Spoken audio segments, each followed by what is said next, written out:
Dan, I'm very curious about the work you've been doing on positivity lately, and I was wondering if you'd be willing to share a little bit of what you've been learning this last few months. I think the work of Barbara Fredrickson, who has really written probably one of the most inspiring books I've ever read. It's called Positivity, and she's used something called the Lasada ratio, which is now called the positivity ratio, and it basically takes a look at our own negative thoughts in a ratio to positive thoughts. And there's a very simple online test that's free that people can take if you go to her website, positivityratio.com. And you can take that quiz, and you can take it every day, because what happens is our thoughts change over time. And what she was able to show, which is absolutely amazing, is that you need to have a 3-to-1 ratio of positive thoughts to negative thoughts in order to reach a tipping point where it shifts your thinking. And what tends to happen is that our negative thoughts are strong, they're powerful, they're well organized, they're quite the army. You know, we're up against a formidable foe. But in the positivity ratio, what she's able to show is that if you can start to change your thinking, to have more gratitude in your life, more kindness in your life, more compassion in your life, more forgiveness in your life, what starts to happen is the ratio of positive to negative changes. And as that ratio starts to stabilize around 3-to-1, 3 positive thoughts, in essence, for every negative thought, you reach a tipping point where you're more positive more often. And the research is amazing because it changes your neurobiological chemistry, it changes your outlook. With the research in gratitude, it shows that we can even change how we think about the past and the future with one intervention.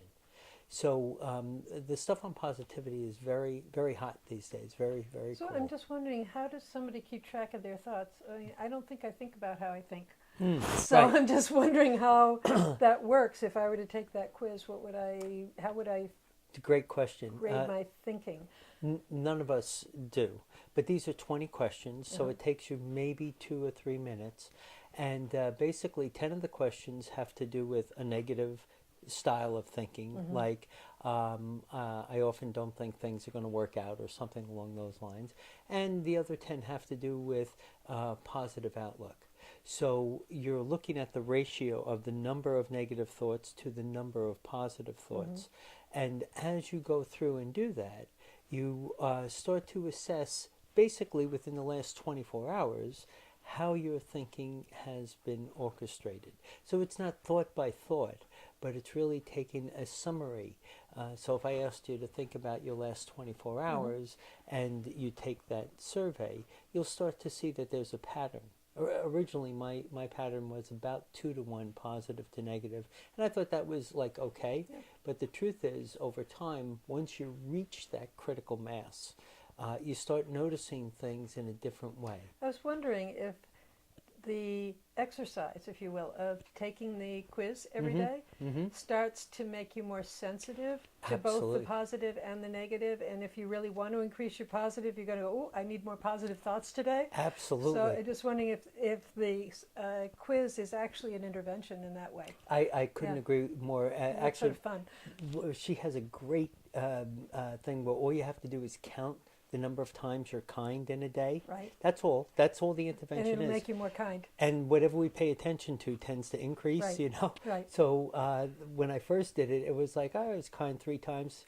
And then the next day it was like, all right, I need an opportunity Right, to you be need kind. more, you bring your score up, right? Yeah, Right, exactly. so you brought me flowers. Yeah, Okay. that's exactly right. Exactly. Right. Exactly. Okay.